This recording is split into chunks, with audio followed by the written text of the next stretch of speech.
Alors on enchaîne sur quelque chose où il y a un peu moins de photos et un peu moins drôle, c'est le rapport financier. Le trésorier étant lyonnais lui aussi, il m'a chargé de faire la présentation à sa place. C'est Patrice Barnoux.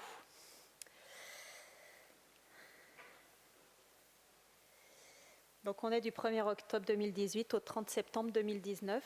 Alors ça on l'a déjà dit, je vais le passer. Je vais vous montrer des graphes si vous voulez bien, on reviendra sur le détail si vous le souhaitez. Alors voilà, ça c'est la partie dépenses. Vous avez en rose le budget, en violet, enfin à droite, le réalisé. Ok. Donc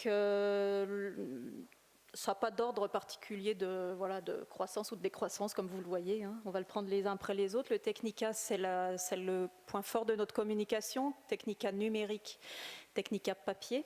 Donc cette année, il y avait le Technica papier. Vous verrez que l'année prochaine, la charge Technica va diminuer parce qu'on ne va pas refaire chaque année un Technica papier. Et Technica numérique, donc nous travaillons avec un journaliste qu'on paye en prestation. Et donc l'essentiel de la charge du Technica numérique, c'est des charges de journalisme. Bon, les manifestations, pas grand-chose à dire. Donc tout ça, ça englobe les dépenses des Alumni Days, des manifestations en région, de toutes les manifestations qu'on peut faire sur le campus aussi. Hein. Donc là, bon, on a dépensé un peu moins que prévu. Vous voyez, on est quand même à peu près dans les clous. Les frais généraux, on est à peu près dans les clous. C'est toujours un petit peu la même chose. C'est aussi les prestations, hein, la comptabilité, etc., les loyers, tout ça. Charge salariale un peu plus que prévu, donc on avait prévu 139 000 et on a dépensé 148 000 de mémoire, voilà, parce qu'on avait un CDD, en fin de CDD, il y avait des provisions congés payés insuffisamment provisionnées justement, et des charges qui ont été plus importantes que prévu, des augmentations des parts de charges salariales et patronales. Divers, pas grand-chose à dire. Dotations aux amortissements, bon, comme prévu, c'est la dernière année d'ailleurs qu'il y en a, l'année prochaine il n'y en aura plus. Charge annexe, c'est des provisions, c'est 20 000 € qu'on prévoit qui ne nous seront pas payés, a priori. Au niveau des recettes, donc les cotisations, cotisations annuelles et cotisations à vie, on a bien séparé parce que la dynamique n'est pas du tout la même et ça influe beaucoup sur le résultat de cette année. Cotisation annuelle, donc on avait prévu 160 000, vous voyez à peu près, on en a fait 150 à peine. Donc, on a baissé en cotisation annuelle, mais en revanche, on avait prévu dans le budget que 10 cotisations à vie pour les diplômés et on en a fait 73. Donc, c'est des cotisations à vie à 1 800 €. Et donc là, voilà, c'est vrai que l'année dernière, on a ouvert la cotisation à vie aux diplômés. C'était la première année civile où on le faisait et on ne savait pas du tout si les diplômés, ça allait les intéresser ou pas et on n'en avait budgété que 10 en étant prudent. Et finalement, il y en a 73. Ce qu'on ne sait pas du tout, c'est pour l'année prochaine, qu'est-ce que ça va faire? Est-ce qu'on a épuisé le vivier de diplômés qui avaient envie de faire une cotisation à vie ou est-ce que chaque année, il y en aura un petit peu? Donc, on en a prévu moins que 73 l'année prochaine. En tout cas, voilà, c'est pour ça que le poste cotisation a bondi cette année. Mais globalement, on n'a pas perdu d'adhérents si on additionne les deux, c'est-à-dire qu'on a 930 adhérents annuels, 75 adhérents à vie. On est à peu près comme l'année dernière. Voilà. Les recettes manifestations, c'est pas grand-chose, hein, parce qu'on demande souvent des participations qui sont modestes au vu des dépenses qui sont engagées en face. Les partenariats, donc on avait plusieurs partenariats qui se sont terminés là, parce que c'était des partenariats sur 3 ans avec Serfim, Visiative, Hutchinson. On en a moins parce que là on retrouve nos 20 000 qu'on pense qu'on va pas toucher. Par contre, on a développé un nouveau partenariat cette année, c'est avec le groupe SEB, un partenariat à hauteur de 9 000 €, qui est tout à fait intéressant, où on s'engage à promouvoir aussi la préoccupation du groupe SEB étant de montrer aux centraliens de Lyon qu'ils ne font pas que des poêles et des casseroles et qu'il y a des métiers d'ingénieurs chez le groupe SEB. Donc eux, ils ont besoin de changer leur image aussi. Voilà, de reprise de provisions à la fin, c'est qu'on avait fait des provisions un peu trop importantes l'année dernière qu'on a repris cette année. Donc le résultat, on a toujours le budget à gauche, le réel à droite. Bon, les recettes, hein, la différence, vous l'aurez compris, c'est les cotisations à vie. Donc ça, évidemment, le conseil d'administration se pose bien la question de se dire comment on gère ces cotisations à vie, puisque c'est des cotisations à vie. Voilà. Donc quand on les a une fois, on ne les a plus après. Donc ça, c'est une réelle préoccupation des administrateurs de se dire, voilà, faut le gérer intelligemment en bon père de famille. Et les dépenses donc, ont été un petit peu plus importantes que prévu du coup, et donc le résultat est de 77 140 €. Résultat d'exploitation.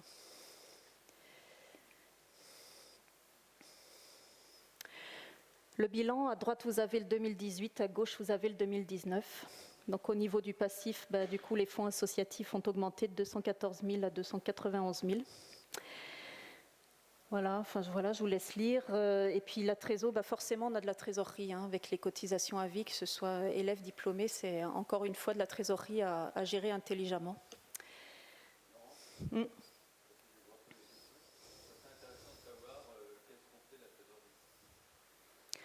Tout à fait, je ne sais pas si c'est à moi de répondre, mais oui, c'est une vraie question de gestion de l'association.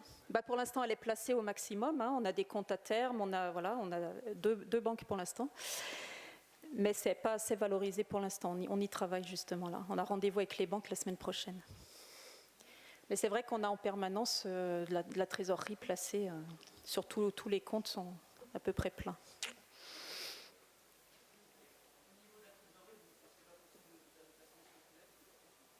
Non, on a vraiment des comptes très peu, beaucoup trop peu à notre goût, très peu. On a un résultat financier de 1 000 €, donc... Voilà.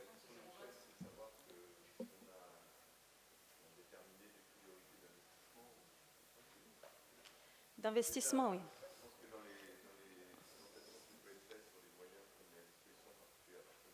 Voilà.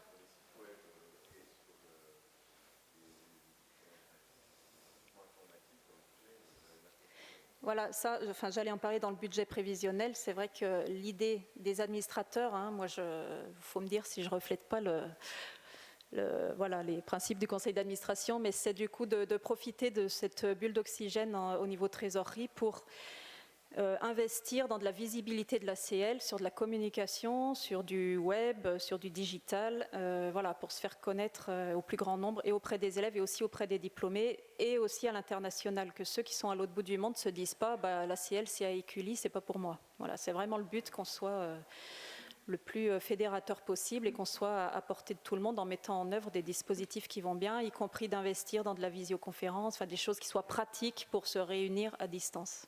Voilà.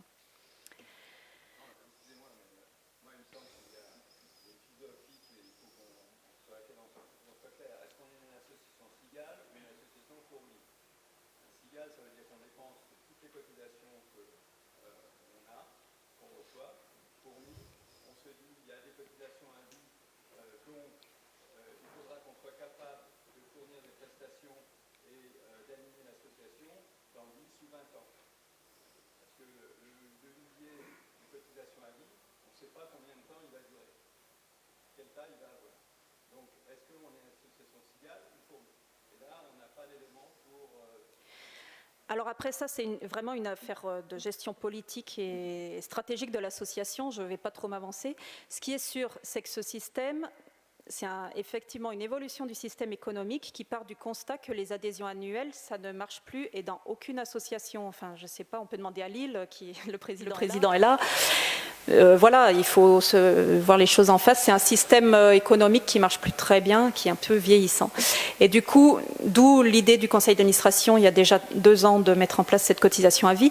L'idée, ce n'est pas de parier sur la cotisation à vie des diplômés, ce n'est pas ça l'idée. L'idée, c'est de parier sur la cotisation à vie des élèves pour avoir régulièrement un nouveau modèle économique qui amène régulièrement de quoi... pardon ? Ouais. C'est basé sur ce principe-là. Alors, il y a 2 questions. Effectivement, peut-être répondre à quelques questions sur ce point-là. Allez-y, je vous en prie. Ça, c'est plus élégant. C'est de toutes les promos, maintenant, oui. Même de 3e année, 2e année, 1re année.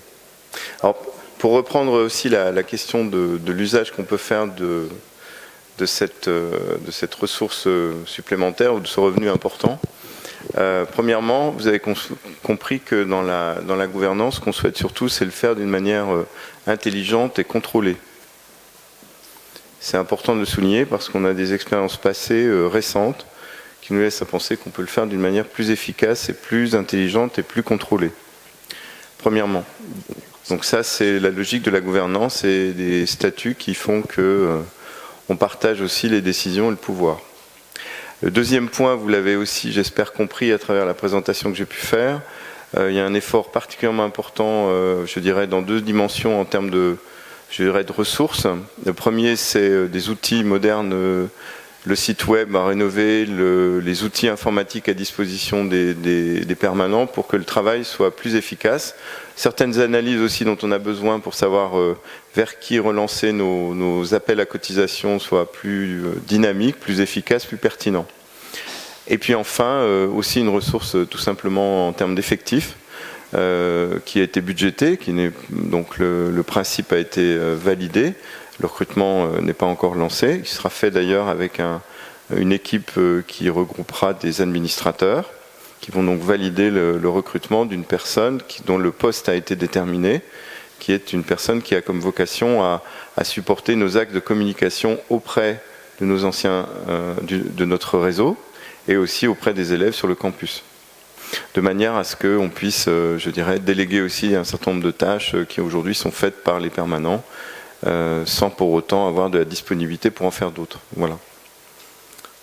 J'avais une question. Attends, je crois qu'il y avait une dame avant. En termes de modèle économique, la cotisation à vie est en train d'être mise en place par toutes les associations d'anciens, alors d'école mais pas que. Et ce que je comprends dans ce modèle économique pour être dans une autre association où il y a une cotisation à vie, c'est que le modèle économique, il marche à condition que, ici ce seraient les promos, adhèrent massivement dès le départ. Donc dans les écoles qui ne sont pas contrôlées par, j'allais dire, l'instance publique, la cotisation est incluse dans les frais de scolarité et donc 100% de la promo à payer sa cotisation à vie, ce qui fait qu'on est comme dans la retraite à répartition, avec une population qui croît, et donc il n'y a pas de question de cigales ou de fourmis, puisque à terme, le modèle économique, c'est que les cotisations des élèves entrants, c'est ce qui fait vivre cette année-là l'association. Ce que je crois comprendre, mais c'est pour ça que je vous pose ma question, c'est qu'il n'y a pas, voilà, justement, c'est qu'il n'y a pas d'obligation ou il n'y a pas d'inclusion de la cotisation à vie dans des frais d'inscription à l'école ou en parallèle qui ferait que pratiquement 100% des élèves paieraient leur cotisation à vie. Je vois des plus jeunes que moi qui font oui de la tête. Donc comment ça marche pour qu'on comprenne bien comment ça marche? Est-ce que je peux reformuler votre question pour être sûr de l'avoir comprise? Allez-y. Je peux peut-être partager la compréhension avec les autres. Donc si je comprends bien, vous voulez savoir quelle est notre démarche en termes de cotisation à vie pour les élèves. C'est ça? Oui, parce qu'il me semble que c'est le paramètre de modèle économique dont vous êtes en train de discuter. Alors, en fait, je vais reprendre quelque chose qu'a dit Laurence, qui est importante.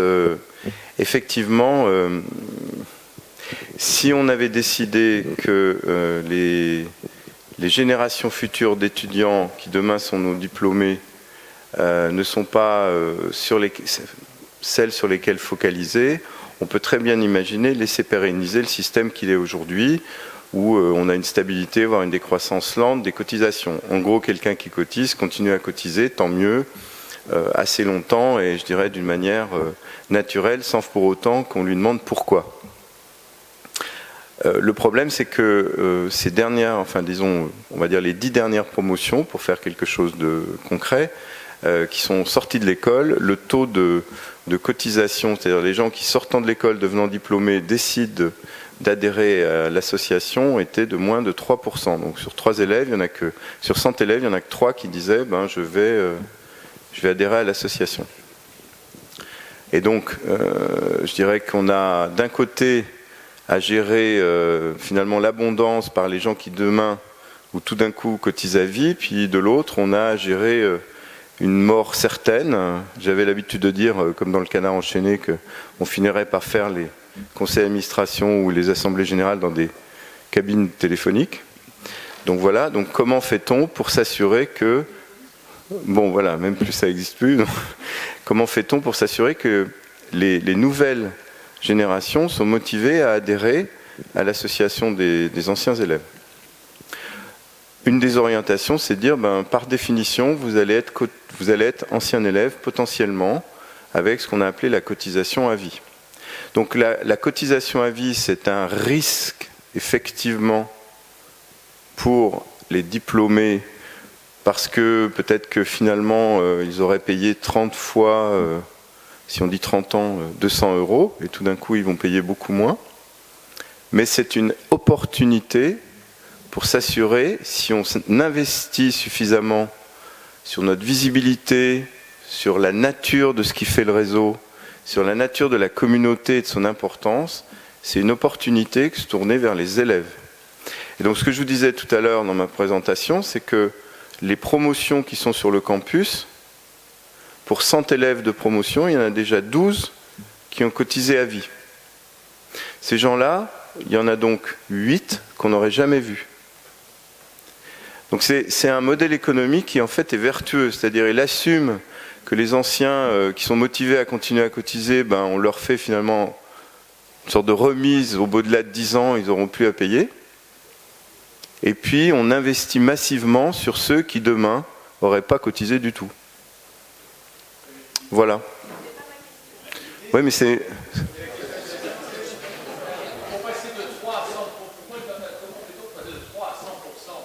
Alors, déjà, on passe de 3... Moi, je sais pas... Oui, mais j'ai compris la question. Mais je veux dire... Alors, déjà, ce que je vous assure, c'est qu'au conseil d'administration, un des critères de sélection et de vote, c'est surtout de ne pas être magicien. Donc, effectivement, on ne s'est pas passé de 3 à 100, mais on a réussi, en 2 ans, de passer de 3 à 12. Et il faut continuer. Alors, les autres écoles, les autres associations d'anciens élèves ont une expérience plus ancienne. Il y a certaines associations qui, comme Lille, je crois, ou Nantes, ont une expérience plus ancienne que la nôtre. Elles ont, pour une part, sont revenues en arrière, ou certaines ont continué. Je crois que la différence fondamentale, et c'est vraiment un élément extrêmement important, c'est de focaliser sur les gens qui demain sont les anciens élèves. Leur montrer l'intérêt de la communauté, leur montrer l'intérêt du réseau. Quand j'étais en présentation pour les diplômés la semaine dernière, j'ai fait une petite paraphrase, vous allez dire, je vais finir par faire parler que du canard enchaîné. Alors, ils ne financent pas les alumni l'Assemblée Générale aujourd'hui, mais le réseau, c'est quelque chose qui s'use si on ne s'en sert pas, en fait. Et c'est extrêmement théorique pour un étudiant. Il faut qu'on lui montre l'intérêt. Il faut qu'on ait des motivations qui écoutent, qui résonnent chez eux. Il faut qu'on travaille le développement durable, il faut qu'on travaille la parité, il faut qu'on explique aussi que parmi les 13 000 diplômés en activité, il y a des gens qui sont dans des responsabilités importantes au sein d'associations, d'organisations non gouvernementales. Il faut qu'on ait un message qui soit motivant. Voilà. Alors c'est pas... Oui, mais on n'est pas dans la logique d'obligation, on est dans... Mais en fait, c'est pas une... Oui, bien sûr.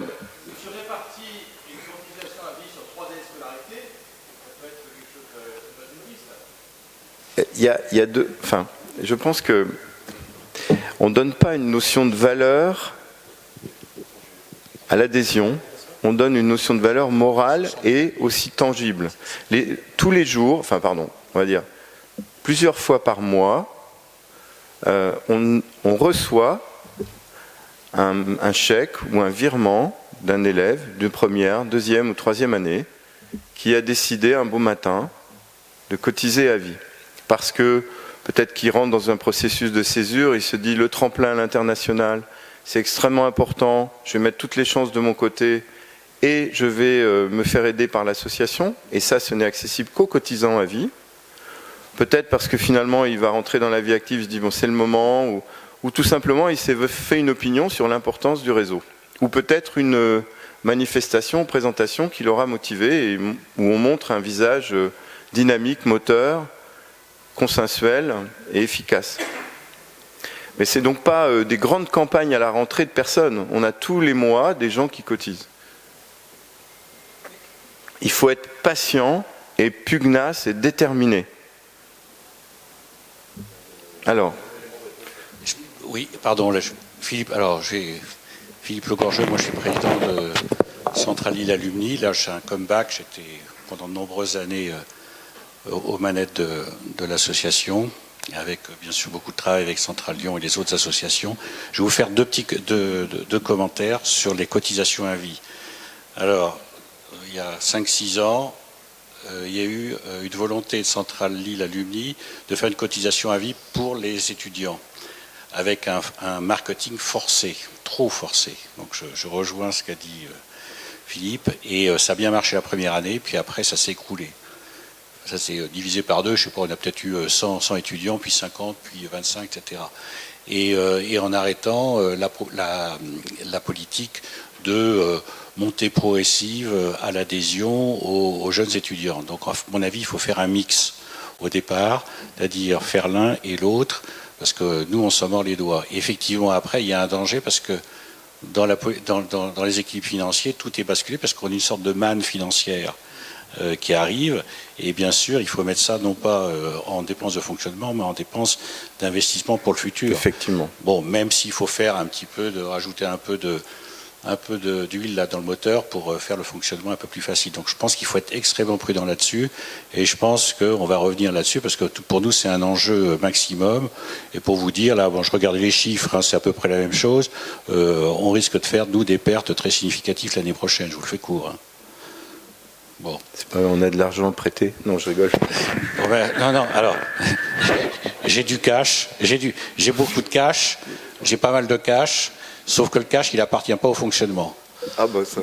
Il appartient à un investissement. Donc je suis extrêmement prudent là-dessus. Alors deuxièmement, c'était la question qui était posée par madame sur, oui, mais pourquoi est-ce qu'on fait pas ça dans les frais de scolarité? Alors, il y a une réponse qui a été donnée par le Conseil constitutionnel il y a un mois ou deux, et qui a clairement dit que les études supérieures en France étaient sur le principe du gratuit.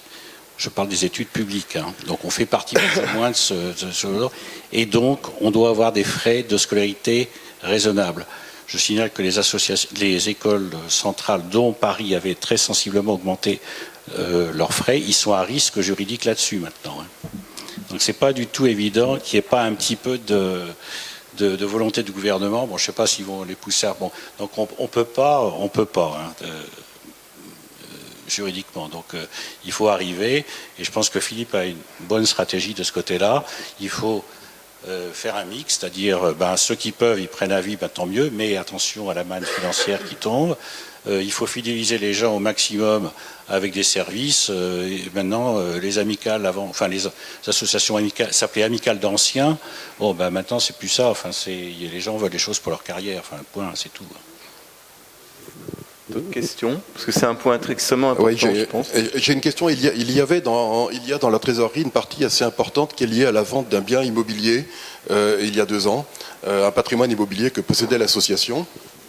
Est-ce qu'il est prévu, pour ne pas obérer l'avenir, de continuer à placer dans des biens immobiliers qui pourraient à la fois se valoriser sur la durée et également peut-être avoir des rapports financiers annuels? Alors, effectivement, ça peut être un sujet, mais ça n'a pas été jusqu'alors débattu. Oui. Bonjour à tous. Pardon. Oui. Pardon, désolé. Oui. Philippe, je voudrais savoir, concernant ce qui me paraît important à véhiculer comme valeur pour l'ACL, c'est l'entraide entre les anciens élèves. Si je prends l'exemple de l'X, il y a vraiment une entraide très forte entre un junior et un senior. C'est-à-dire que s'il y a un poste à attribuer, si le senior est bien placé, bien sûr, il favorisera son junior associé. Ça fonctionne par couple. Et ça, si on pouvait avoir quelque chose d'équivalent, ou parce que alors là, c'est un peu une expérience personnelle. Hein, c'est vrai, mais moi, j'ai pas constaté dans ma carrière aucune entraide au niveau de Centrale Lyon, enfin, dans les entreprises dans lesquelles j'ai travaillé. Pas de, même si c'est un favoritisme, mais bon, c'est pas de la discrimination, c'est juste, voilà, reconnaître la valeur de ceux qui sont issus de la même école, et voilà, c'est ça. Et bon, quand il y a le choix, pourquoi ne pas favoriser effectivement quelqu'un qui a fait la même école? Et ça, moi, j'ai jamais constaté ça dans toute mon expérience professionnelle. Bon, je suis de la promotion 85 comme toi, Philippe, oui. Donc bon, voilà, j'ai travaillé dans 3 grandes entreprises. Voilà. Et puis, voilà ce que je voulais faire un témoignage là-dessus. Et par ailleurs, je voudrais rebondir sur ce que vient de dire monsieur concernant les biens immobiliers. Donc, je peux vous dire, étant aussi dans d'autres associations qui n'ont rien à voir avec les associations d'anciens élèves, je pense que c'est une très mauvaise idée d'investir dans l'immobilier parce que, d'abord, c'est pas un placement liquide. Ensuite, c'est très, ça revient très cher, il y a beaucoup de frais et ça me paraît vraiment une mauvaise idée. Moi, je pense qu'il faut faire comme vous proposez, d'investir sur l'avenir, effectivement, par la promotion, les outils digitaux et pourquoi pas, effectivement, favoriser l'entraide, voilà, inter-ACL. Bon. Voilà, merci, j'espère que j'ai pas été trop longue. Non, merci beaucoup. Il y a Jean-Marc. Je voulais intervenir sur encore une fois, vous intervenez beaucoup à l'école, c'est très bien auprès des élèves, mais la cotisation à vie, on la vend sur la chaîne de rentrée, c'est un peu une vente forcée, on dit aux gens il faut y aller. Alors ça c'est terminé depuis deux chaînes déjà. Oui, bon, alors je ne sais pas comment vous la vendez. Est-ce qu'on a une différence entre ce qu'on vend à la rentrée, donc je ne sais pas comment, si c'est plus sur la chaîne de la rentrée, et le nombre de cotisants qu'on a petit à petit dans l'année, parce qu'effectivement, ils voient que c'est intéressant d'en faire partie et que ça donne des avantages. Et comment traitez-vous à l'école les élèves, selon qu'ils ont pris la cotisation à vie ou non? Parce que ce n'est pas bien ressorti de l'exposé qu'on a eu tout à l'heure sur toutes les interventions à l'école. Alors, premièrement, donc effectivement, un peu comme l'a expliqué Philippe de Gorju, on a eu un effet d'aubaine la première fois qu'on a présenté le projet cotisation à vie aux élèves, et effectivement les premiers jours. Donc on a dû un peu faire peur, genre sergent recruteur, et on a eu une proportion significative de gens qui ont signé.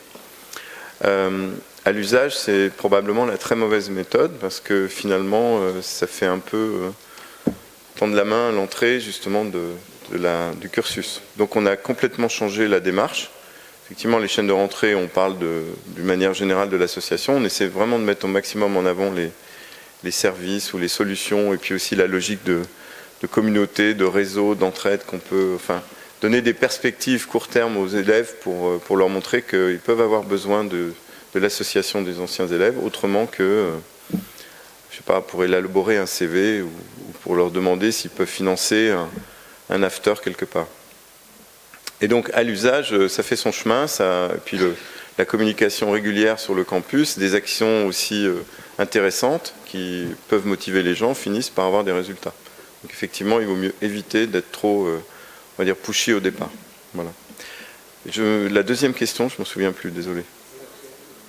Alors, oui, alors, effectivement, comme l'aura peut-être rapidement montré Laurence, il y a des interventions ou des services qui sont dédiés spécifiquement aux gens qui sont cotisants à vie, qui sont plus à valeur ajoutée, type le tremplin à l'international, qui consiste concrètement à ce que quelqu'un qui veut être en césure vient voir l'association, ou l'association connaît évidemment les gens qui cotisent à vie et les sollicite en disant est-ce que vous êtes intéressé par la césure, ça se peut faire dans les deux sens, et construit avec l'élève son projet et cherche des gens qui peuvent l'accueillir dans le pays qui l'intéresse, et idéalement même dans le secteur d'activité du pays dans lequel il veut faire sa césure, il ou elle. Voilà, donc là il y a une très très forte valeur ajoutée. On peut effectivement montrer aussi l'intérêt du réseau, la réaction des diplômés, les 2 années, enfin l'année 2018 et l'année 2019 on l'a faite, on a eu plus de diplômés que de cotisants à vie prêts à aider. Donc il y a plein d'effets induits positifs. Le cotisant à vie voit un intérêt, donc il communique sur le campus le fait que ce n'est pas inintéressant. Ça peut motiver des gens à, au moment opportun, devenir cotisant à vie. Le diplômé, qu'il soit adhérent ou non, se rend compte qu'il y a des choses qui sont faites par l'association pour aider les élèves, Et au passage, voilà, ça lui rappelle des moments où il a elle aussi ou lui aussi voulu trouver un stage, on aurait dit à l'époque à l'étranger, désolé d'utiliser stage, pas césure. Moi, je connaissais que césure à l'hémistiche, on a appris plein de trucs depuis que je suis président de la SOS en fait. Voilà. Et donc de fait, ça a des effets induits extrêmement positifs. Donc les deux années 18-19, on a eu plus de diplômés prêts à aider que d'étudiants, avec des solutions de césure extrêmement affûtées et correspondant aux besoins des élèves. Voilà, alors effectivement, ce travail, il n'est pas accessible aux non-cotisants. Mais la majorité des services l'est, bien entendu. Voilà. On cherche aussi à densifier le contenu des services d'une manière générale, puis au-delà des services, à avoir une communication intelligemment émotionnelle sur des sujets qui parlent aux élèves aussi. Tout en restant à notre place, puisqu'on n'a pas vocation à prendre la place de l'école. Voilà. Ce que je vous propose sur ce point qui est intéressant, vous avez accès, je crois, sur un espace du site, alors je ne sais pas si vous savez tous où il est, à un tableau de bord qui suit d'une manière relativement précise les évolutions des cotisations. Donc vous pouvez y accéder, on pourra vous mettre à disposition ces informations qui sortent tous les mois. Et puis on peut communiquer d'une manière régulière sur la manière dont les choses évoluent. Et pour nous, c'est important de garder un équilibre entre l'animation du réseau de diplômés et le renforcement de la communauté, idéalement avec de plus en plus d'adhérents, et en même temps communiquer auprès de ceux qui sont potentiellement nos futurs adhérents demain. Effectivement, il y a beaucoup d'argent en cash, c'est important d'utiliser à bon escient. Je fais confiance au conseil d'administration pour m'aider à ce qu'on le fasse bien. Est-ce qu'il y a d'autres questions sur ce sujet ?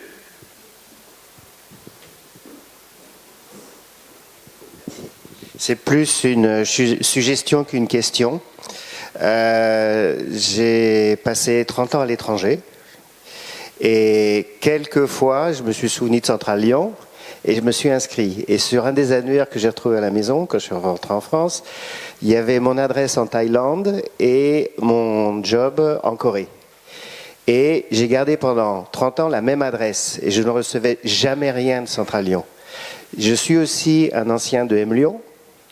Et EM Lyon avait aussi la même adresse de Saint-Gobain, et avec lui, je recevais en permanence des informations.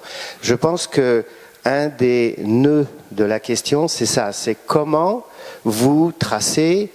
Il y a deux choses pour moi. C'est rester en contact. Et quand j'étais très surpris par la carte présentée par Michel, parce que j'ai habité dans 10 pays dans le monde, j'ai vu aucune communauté de centraliens dans le monde. Bon, ceci dit, il y a quelques années, les dernières années, je faisais pas attention. Mais je pense qu'il est important, c'est montrer la valeur de l'association pour le futur. Aujourd'hui, il y a une grande différence par rapport à quand j'ai commencé, c'est que les réseaux sont fondamentaux. Et les services offerts par les réseaux doivent être clairs pour les nouveaux étudiants, enfin les étudiants qui sortent de l'école. Et comme on va avec l'intelligence artificielle, etc., sur des modes d'emploi des modes d'emploi employés dans une entreprise vont énormément changer. Je suis sûr que on va avoir besoin d'adhérer à ce genre de réseau, mais c'est ça qu'il faut vendre. Il faut montrer la valeur à terme de ces réseaux. C'est ce que je pense, avec donc 2 points. Montrer une valeur qui va servir réellement à l'étudiant. Et deuxième chose, tracer. Pendant 15 ans, j'ai jamais dû penser à Centrale Lyon. Parce qu'en fait, j'ai oublié et Centrale Lyon m'a oublié aussi. Alors que j'avais la même adresse mail pendant toutes ces années. Rien te disait d'envoyer un mail aussi pour dire où tu étais. Je me permets de prendre la parole. Ça coûte exactement le même prix. Ouais. Je me permets de prendre la parole. Tu as dit une chose très intéressante. Centrale Lyon n'a pas pensé à toi, l'Alumni n'a pas pensé à toi, mais toi, tu n'as pas pensé à Centrale Lyon. Parce que la base de données, elle est à jour que lorsqu'on la met à jour. Et effectivement, ce ne sont que les anciens qui peuvent la mettre à jour. Ceci dit, tu as touché le point crucial, c'est que de toute façon, on est une association et la base de l'association, c'est la base de données. Donc si on a un annuaire, si je puis dire, qui représente que 15, 20 ou 30% des 13 000 ou 17 000 centraliens de Lyon, notre existence, elle n'a pas lieu d'être. Donc voilà. Donc ça, c'est au cœur, si tu veux, du travail de tous les jours. Donc c'est de mettre à jour cette base. Et si vous allez sur le site, vous voyez que tous les jours, il y a des camarades qui mettent à jour leurs données. Vous voyez les photos qui déroulent, et tous les jours, ça marche. Ceci dit, c'est pas suffisant. Là, on travaille avec un camarade pour essayer de pomper sur LinkedIn tout un tas d'adresses mail, parce que celles-là, elles sont à bonnes, elles sont à jour. Il y a quand même 3700 camarades qui sont sur LinkedIn, donc on va essayer de récupérer quelques mails. Parce qu'aujourd'hui, il faut le savoir quand même, c'est un travail, c'est qu'il y a 25% des centraliens de la base là, qui n'ont pas d'adresse mail, ou adresse mail à jour. C'est quand même quelque chose de fort. C'est pas... Oui.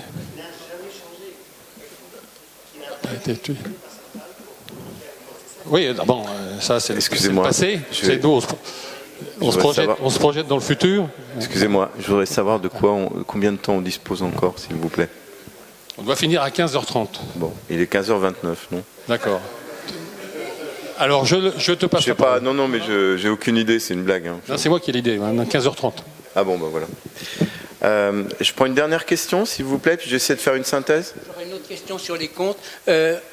J'ai l'impression qu'on dépense l'essentiel de nos ressources vers les élèves, puisque que ce soit pour financer certaines activités, comme ça a été dit, ou même le personnel permanent de l'association, alors que tout ce qui est vers les anciens, les groupes régionaux, internationaux, etc., est complètement basé sur le bénévolat. Est-ce qu'on pourrait avoir une présentation un peu plus analytique des Effectivement. Alors d'abord, c'est pas tout à fait exact, parce que là... Et dernière question, sur les 15 000 $ canadiens, combien a coûté? Alors zéro. Les 15 000 $, c'est le fonds américain des anciens élèves américains qui finance intégralement. C'est d'ailleurs plus que 15 000 $, je crois que c'est 21 000. 23 000 $, donc voilà. On espérait en toucher un peu, mais en revanche, on ne donne rien. Je tiens à souligner que c'est la première année où c'est en équilibre aussi. Donc effectivement, c'est un point important. Alors les permanents sont des coûts fixes, entre guillemets. Donc le temps qui passe, je dirais, est probablement à peu près équivalent entre le travail au quotidien pour les anciens élèves et le travail au quotidien pour les élèves. Donc là, je dirais qu'il y a... Et les dépenses en coûts variables sont en majorité dédiées à des manifestations pour les anciens. En revanche, je ne peux pas te donner le détail en ce qui concerne les groupes régionaux. Je ne pense pas qu'il y ait une dépense très importante sur les groupes régionaux jusqu'à présent. Effectivement, ça peut être quelque chose à mener à terme. Voilà. Je dirais, pour finir, peut-être résumer les échanges. Je ne pense pas qu'il y ait d'excellentes méthodes. Il y a simplement un but. Je pense qu'il faut vraiment qu'on soit tous conscients, et Philippe qui est là, qu'on dira peut-être, mais je pense qu'on est tous d'accord pour dire qu'il y a une décrue significative du nombre de personnes qui sont motivées à adhérer à des associations d'anciens élèves. Bon. Donc ça, le but, c'est d'inverser la tendance. En gardant à l'esprit, je pense, les valeurs qui font la communauté, le réseau, l'entraide au mieux possible, avec deux axes. Un axe vers les diplômés pour qu'ils reviennent finalement... Enfin, qui se rappellent, au-delà de la même adresse mail pendant 30 ans, que l'école était à un moment donné là, et que l'association se rappelle d'eux, et puis les élèves. Voilà. Donc, c'est vraiment extrêmement important. Vous avez vu qu'on a des ressources pour faire des choses. Il faut qu'on le fasse le mieux possible, et certainement d'une manière la plus focus possible. Voilà. Merci. Merci pour cette partie Assemblée Générale. Je pense que c'était extrêmement intéressant. Alors, on va voter maintenant.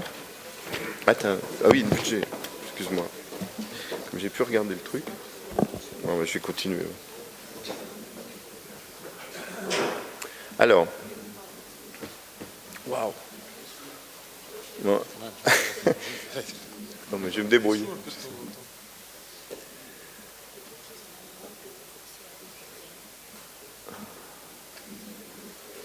Non, mais c'est bon. Alors, donc le budget est basé sur le principe suivant. On a raisonné par rapport à ce qu'on a dit en termes de priorité dans les dépenses.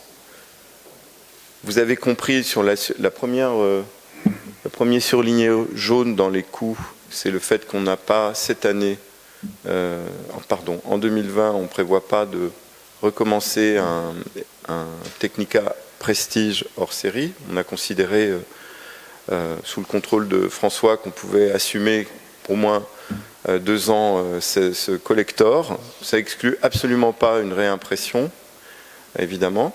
Vous pourrez constater effectivement que c'est assez intemporel et extrêmement intéressant, et voilà, c'est touchant aussi, je pense, ce qui est écrit dedans. Donc je vous recommande de vraiment le regarder, l'emmener avec vous.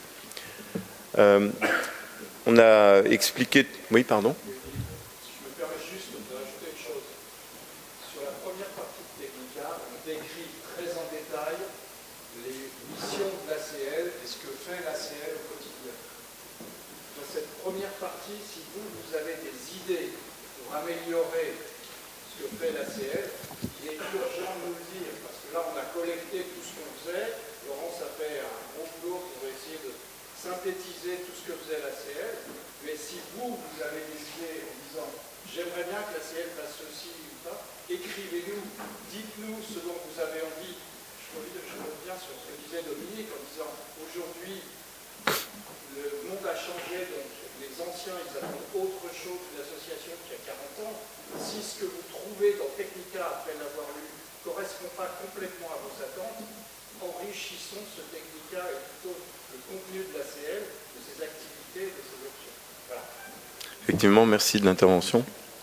Donc le deuxième poste de charge qui évolue à la hausse, à l'inverse du précédent, c'est celui des charges de personnel, puisque nous proposons à la validation le recrutement, comme je vous l'ai dit tout à l'heure, d'une personne dont la mission sera justement de supporter toutes les actions de communication à la fois sur le campus et à destination des anciens élèves, donc que l'on retrouve dans les charges de personnel, dont la définition de poste peut être aussi accessible à votre convenance sur le serveur. Enfin, à l'inverse, je dirais par souci de prudence, l'idée étant de présenter un compte équilibré et de regarder déjà d'une manière intelligente ce que l'on a à notre disposition lié au passé comme ressources, on a raisonné avec des recettes relativement modestes par rapport à ce qu'on a vécu en 2019. Voilà. Donc l'équilibre étant assuré évidemment au sein de l'association pour 2020. Donc je pense qu'il faut maintenant... Est-ce que vous avez des questions par rapport à ce budget ?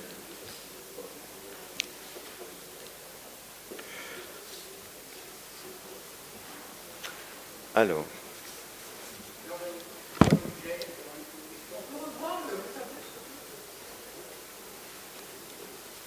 Vas-y, alors.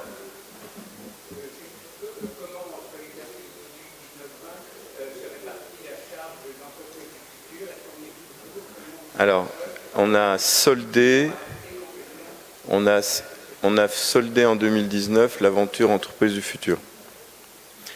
On a économisé une partie du montant qui était envisagé de payer sur les 3 années.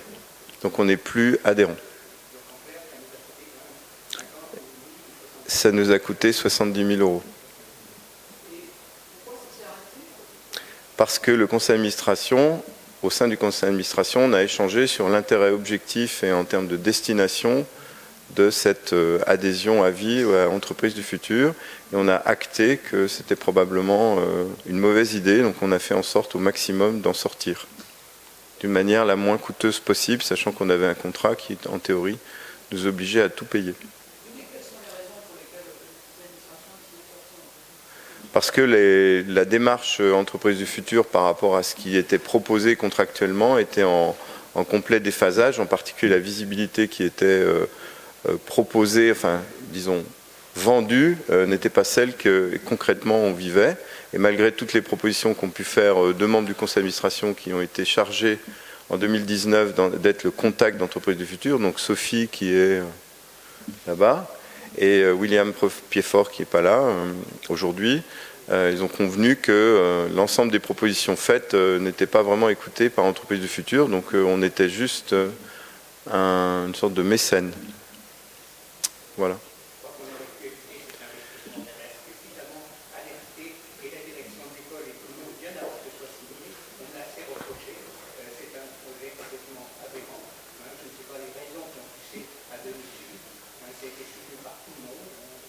Alors, on va acter qu'on est responsable mais pas coupable. Et comment dire, je suis d'accord. Mais je voudrais souligner que justement, Jean-Marc, je voudrais souligner justement que c'est rétrospectivement la raison première pour laquelle, en tant que président, ma entre guillemets mission principale a concerné la gouvernance, essayer de faire en sorte que le fonctionnement soit le plus adapté possible. Voilà.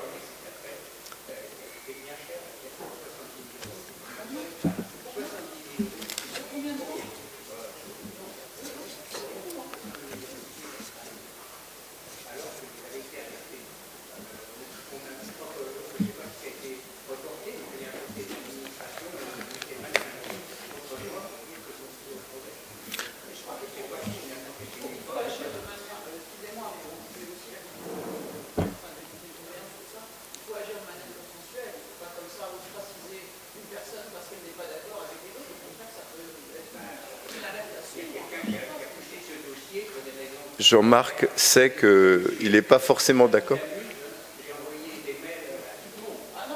Bon, de toute façon, je pense qu'à l'époque, l'Assemblée générale de l'époque avait validé les résultats tels qu'ils étaient. Jean-Marc, tu es d'accord avec moi pour dire que... Merci, c'est ce que j'attendais, j'espérais que tu puisses dire. Voilà, et effectivement, dans les nouveaux fonctionnements tels qu'on vous les a présentés et qu'a exposé Bernard, disons la responsabilité du président est plus collégiale, on va dire. Collégiale. Voilà.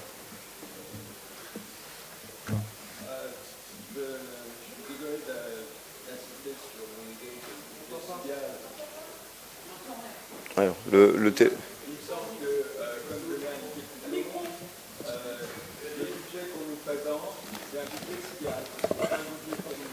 Parce qu'on va avoir des produits qui sont égaux aux charges.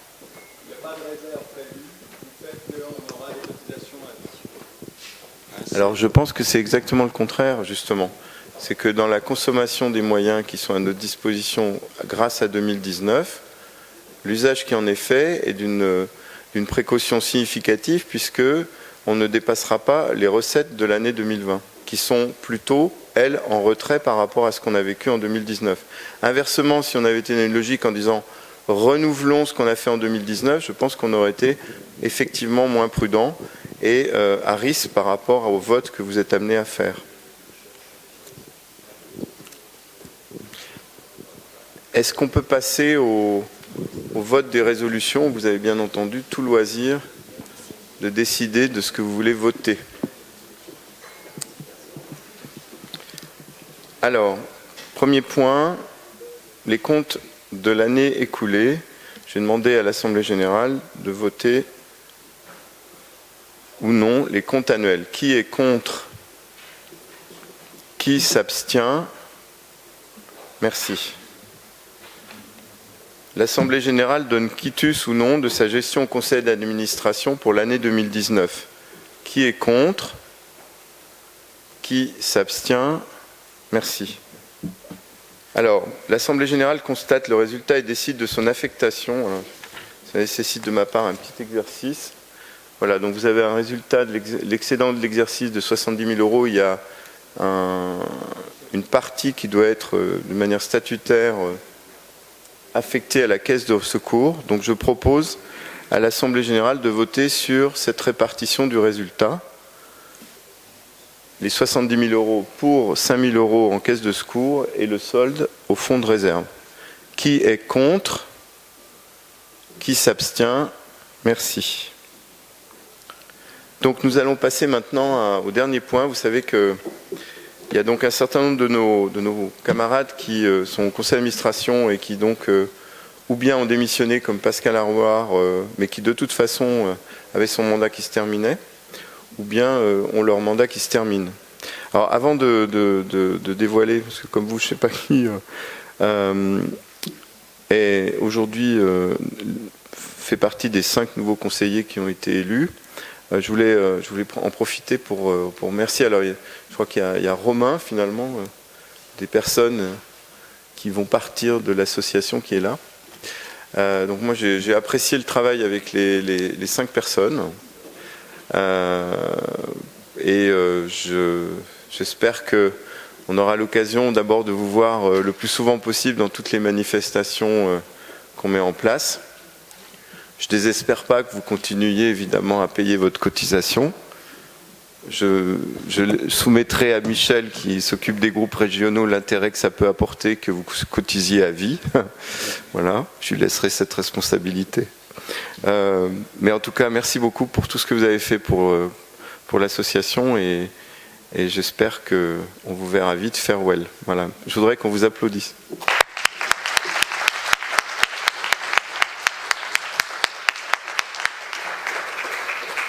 Alors maintenant, on va voir les personnes qui, dans le cadre des chaises musicales, aujourd'hui sont à l'honneur. Donc, déjà, on peut constater qu'on a un taux de participation, je crois, inférieur à celui de l'année dernière. Donc ça, c'est un point extrêmement important pour nous. Et donc, oui, donc, finalement, c'est 2 tiers, 1 tiers. Donc voilà, donc Odile Certain, donc une dame, Jean-Paul Pernet-Sorlier, je crois d'ailleurs était administrateur il y a quelques années, Volker Berg qui vit et travaille en Allemagne, Sylvain Chauvigne et Nicolas Savary, qui je crois sont des promotions assez récentes. Est-ce que tu as les promotions de ces personnes? Vas-y.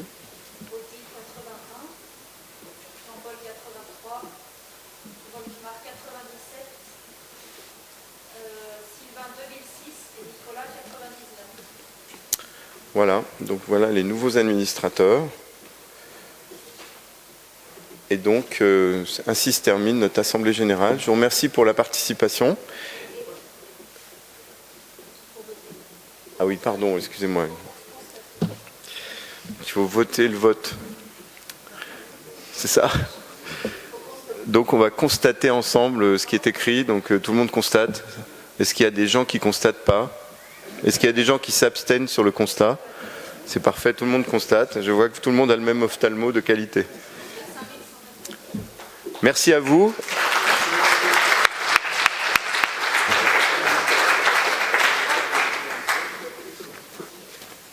Alors, dernier point important.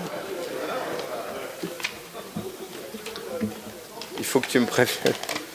Dernier point important. En fait, il a été décidé de vous présenter en conseil d'administration l'évolution suivante sur les cotisations. Donc la cotisation annuelle